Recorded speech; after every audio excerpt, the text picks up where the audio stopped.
Today I wanted to take just a few minutes to talk about something that is a really good indicator of how successful you're going to be with an online business, and that is customer feedback. I've been selling on several different platforms for a countless number of years, and in that time I've learned a lot about how I can set myself up to receive good customer feedback.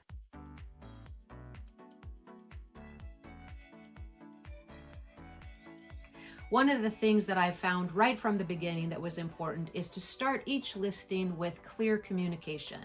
A title that clearly represents what it is you're trying to sell is very imperative when you want to make sure that the customer is receiving exactly what they think they're buying.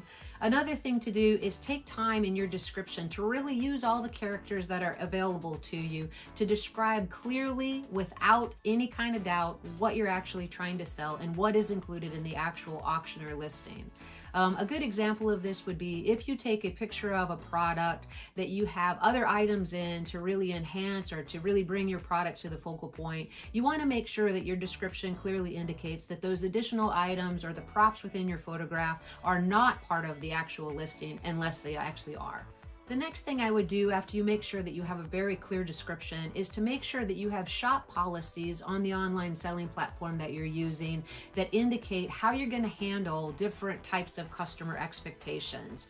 So if someone receives something and they're not satisfied, what are your shop policies for returning? What amount of time do they have to return it? Do they pay return shipping, etc.? You want to always put as much information forward in both your title, description, and shop policy to give the customer confidence to know what their buying experience from you is actually going to be. It's really proven that feedback is essential to the success of our businesses, and customer feedback, whether it's good or bad, can be a really good indicator of ways that we can improve our business, expand our business, or actually satisfy our customers more thoroughly. So I strongly encourage you to make sure that you're paying attention on a daily basis to the feedback that you're receiving from customers.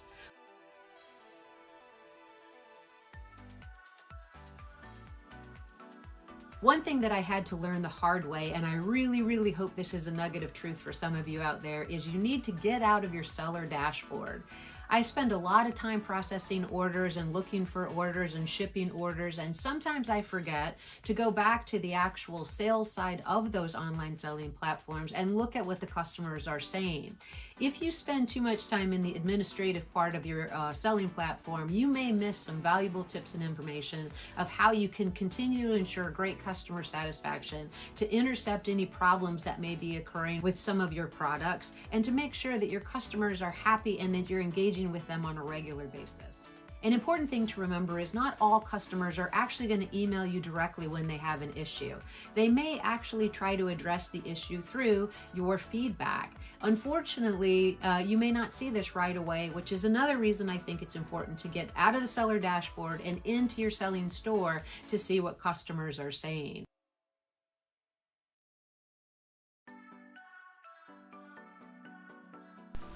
Okay, so let me take you quickly into my seller dashboard for a couple of different platforms that I'm selling on, and I want to give you an idea of where you can see that feedback and a couple of different things that you can do to make sure that you're getting the best customer feedback you can by being the most responsive shop owner. All right, so when you look at my computer here, this is actually my eBay store, and this is probably my most profitable platform that I sell on, with the exception of my personal website. So I've been on eBay for a ton of years, and I've sold 48,000 items, so that tells you I've been around for a little bit of time. But one of the things I'm super proud of is this right here. I'm really happy that at this point I have 100% positive feedback, and that's showing on about 20,000 plus items. So let me go and show you quickly what that looks like in the selling summary. So right here, 22,835 items, and this is in the last 12 months, and it's showing that I have 100% positive customer feedback. Now, I've really found from selling on the different platforms that different platforms produce different kinds of feedback. So people on Etsy, I think, are a little bit more communicative about their purchases and have a little bit higher expectation than, say, Amazon or eBay. And that's just my perception. That may or may not be actually true, but I'm very happy with my score on eBay, and I'm very thankful for all the customers that took time to give me that feedback. Now here's my Amazon platform store, and this is just showing you in my lifetime I was at 96%, but I've been on Amazon for several years, but over the last year and in the last 30 days, my feedback's at 100%. So in order to check those, though, with Amazon, I need to go in regularly and check my account health. Right here under performance and account health, that's where you can actually access that feedback. On eBay, I see it on my main page when I pull it up, so it's a lot easier to keep track of. And on Etsy, with their recent change to giving sellers this star status, I'm a little bit more cautious than I have been in the past. So if you are selling on Etsy, you'll notice that it's giving you a 3-month window for that feedback. And last month I was a star seller because you have to hit certain parameters in 3 main categories in order to maintain it. And that is, you need to respond to messages within 24 hours. You need to have 95% or higher rating, 5-star ratings on your orders. And you need to be shipping and uploading the tracking on shipping within the specified amount of time that you have set in your store, which in my case is 1 day. So you'll notice here that I'm not quite making the star seller status for this month, and I won't be reviewed again until February 1st.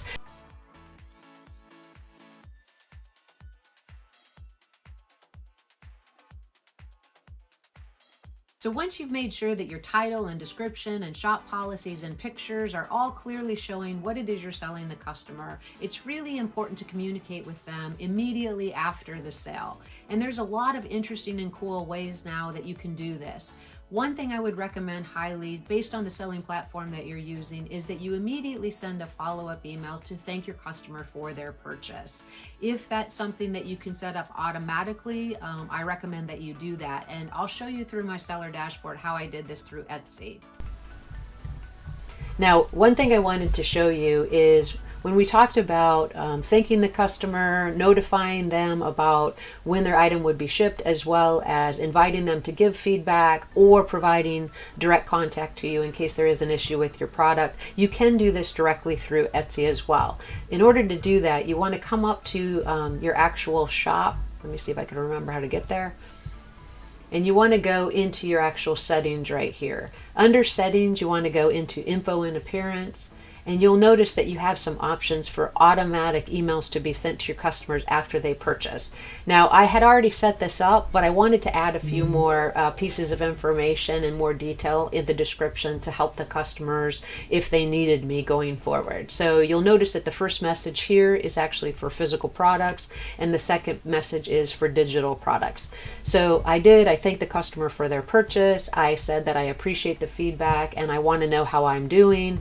I invite them, if they have an issue or concern, to contact me directly at my personal email address, and then I invite them back to my shop. Another thing you could do here is to offer them a discount if they want to come back to your shop, or offer them a coupon code. I didn't choose to do that this time, but that may be something I choose to do going forward. In the digital products message, I put the same information, but in this case, because I do sometimes run into problems with people being challenged by printing the product or the size of the product, I put some information about the paper sizes that are available and how they could reach me if they have any concerns about printing their product. So that's just a good way to utilize that communication with the customer after the sale through Etsy. Another thing that I did that was really helpful is I found that you could put the Etsy seller app on your phone. And what I set the alerts to notification for were messages and feedback. I want to make sure that I'm maintaining that 24-hour turnaround on message time, as well as being aware and alerted to if someone leaves feedback for me, so that I can make sure that the feedback was something that was indicating that they were satisfied, or if it was something that was going to bring to my attention that they needed my assistance, that I responded to it in a timely manner. So from there, let's get on back to the rest of this presentation. I hope this information is going well and that it's helpful to you. Please hit that subscribe button if you're enjoying the content, and let's move on to the next piece of this. The second thing you want to do is notify the customer of when your product is actually going to ship. Some of the different ways that you can ship your products right now give you the opportunity to send a confirmation email with the tracking number in it, and that is required on a couple of the platforms as well. So that would be a great second follow-up to the customer. Once you've thanked the customer for their purchase and you've notified them that their product is actually on the way, another thing you can do to follow up is to request customer feedback. Just let them know how important it is to you, that you're satisfying their expectations, and if they are happy with their product, that they please leave you customer feedback. Another opportunity here is to also include a tagline that says if there is any problem with their purchase, you can give them a direct contact to you so that they're able to resolve the problem with you, therefore inviting them to send you a personal email. I really recommend this so that you can turn any customer into a satisfied customer.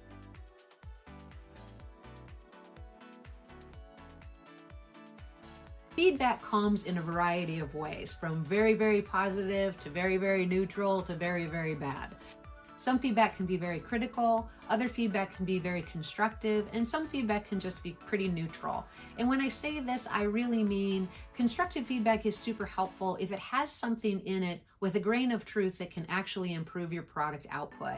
And I want to show you quickly an example of what I mean by this. This feedback falls into what I call constructive criticism, meaning that there's something in there that I can take away that it actually will help me to improve my business. So if you read the feedback that the seller left, they're suggesting that the pattern was a little bit complicated. It would have been more helpful if it would have had pictures or a photo description in the for construction, and that although I do offer a link to my YouTube channel to show construction of this outfit, that they personally didn't use YouTube in order to learn how to sew, which I think is all good feedback. Now, this is actually a pattern that I have photographic instructions for, but because I do have the YouTube video, I did not include it in this particular pattern. And going forward, I can. So I wanted to thank this customer, her name was Linda, for bringing this to my attention, and I sent her a private note to say so. This is helpful information, and you can notice from what she said right here, if it wasn't for the lack of photo instructions, then this would have been a 5-star rating. So I took this as good constructive feedback and something that I could learn from. So this is just an example that I would recommend that you look for this type of information of ways to improve your products going forward. Another kind of feedback can be very critical or actually something that needed to additional clarification. An example of this would be, as someone that sells PDF patterns, I do run across customers that have trouble printing the actual pattern. Now, if they contact me directly, that's something that we can work out. Either I can walk them through the process of printing the pattern, or in the end, if they're not able to print it, I can offer to ship them the pattern as a printed pattern. But if they don't contact me, there is no way for me to know that. And if they put it through my customer feedback, that is what I want to catch right away and make that correct for them. So let me give you an idea of why I got that lower feedback as we quickly source through these 5s, and then we'll quickly get to my number 1. I didn't even catch it right away, and unfortunately it had been out there for a couple of weeks before I actually saw it. So thank goodness that Etsy did actually start doing that feedback so that I could get it. So here we go. I like when customers actually take photographs of things that they've sewn and put it there. It's helpful, and it's also social proof that the patterns actually work, and I really appreciate them taking time to do that. Okay, so here's the problem. In November, a customer ordered this PDF pattern from me, and it said in her feedback that the pattern, that she wasn't able to print it out to the right size. Now, I've been selling patterns online since 2005, and I do come across this problem with some customers that either they have an issue with their own printer or they're just not clear with how to print the pattern out appropriately. This customer did not contact me directly, therefore I didn't see this feedback instantly until I actually saw that my feedback rating had suffered.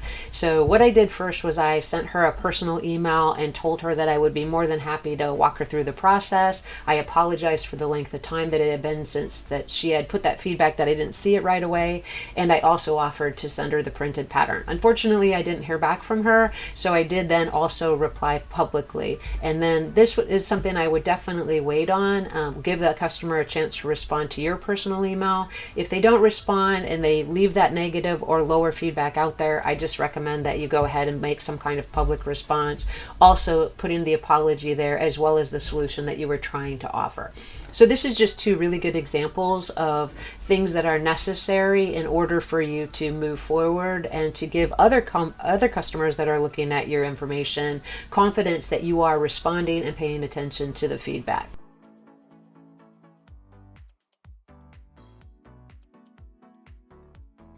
Now, critical feedback could just be something regarding the price of your item. They may find something is more expensive than they feel that it was valued. And this is a personal opinion. It never feels good to receive negative feedback or critical feedback, but it is a learning process. And if you stand by the products that you sell at the price you command for them, then you're going to get that type of feedback. And it's okay that not everyone is completely satisfied with that aspect, as long as you're doing the best you can to fulfill your product guarantees.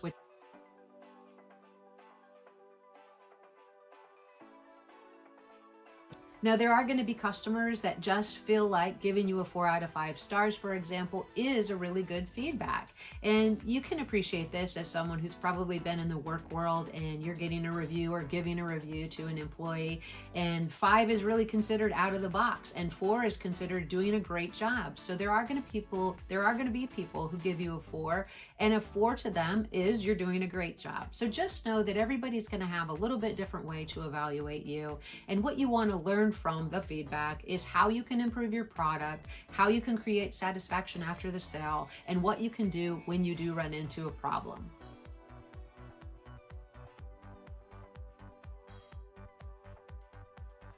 Now, say you do get negative feedback. You have some different options, but my very first recommendation is directly contact the customer. Don't contact them through the feedback system, but email them directly and address their issue. Number 1, it's so important to acknowledge what the issue is and apologize for their dissatisfaction. You want to make sure that you're able to maintain them as a customer, or at least make them a customer that's satisfied with how you responded to the issue that they're bringing to your attention. Once you've contacted them and made it clear that you understand their problem, you want to go about coming to a reasonable solution. Now, depending on what the product you're selling is, this may be as easy as exchanging a size, a color, a product. It may be accepting a return. It may be giving a full refund. It really is going to be on a case-by-case basis what's going to be most beneficial to satisfying that customer and what's reasonable to you as a shop owner. Now, if you've done the 4 mentioned and you've had a clear title, a clear description, clear shop policies about returns, and you've tried to work with the customer through the email with a direct communication, and you're not getting a response, or they're not actually responding to your email requests to fix the issue, that's when you may want to take it to a public forum of actually responding through feedback. Now, keep in mind that people that see really, really negative feedback in a shop that is receiving very good glowing reviews and feedback, those customers that are reviewing that feedback will also be able to tell that there are people that just are more critical than others. So don't assume that your customers will all flee just because you have a few feedbacks that are less than perfect.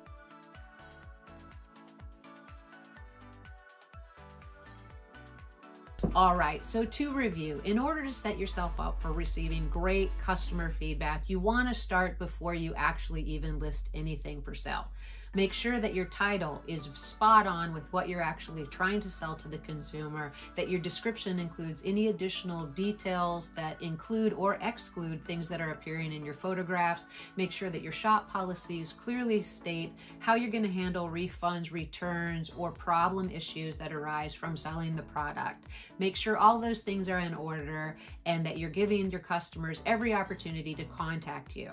After the sale, make sure you're sending a thank you email, that you're setting the expectation for the buyer as to when their item will ship, that you're asking them to leave positive feedback if they're satisfied with their item, and that you're also giving them an opportunity or a direct link to contact you in case there is a comment, question, or concern with the item that they've purchased. And in the event that you do receive neutral or negative feedback, make sure that you make every attempt to contact that customer directly, to identify what the problem was, to apologize for the issue, and to come up with a reasonable solution to create a satisfied customer.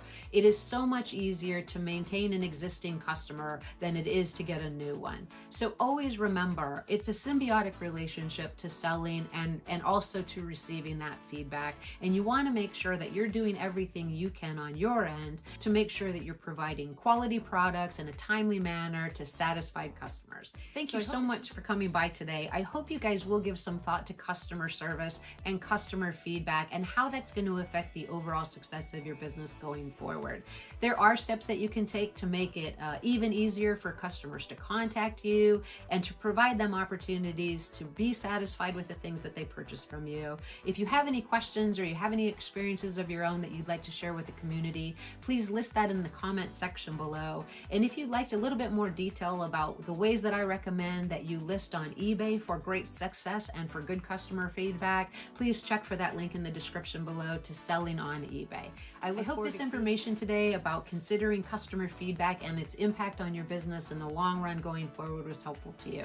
If you're enjoying this type of content and you have ideas for other topics that you'd like me to cover, please list that in the comment section below. Hit that subscribe and like button and let me know other things I can do to assist you. And I look forward to seeing you guys in the next video.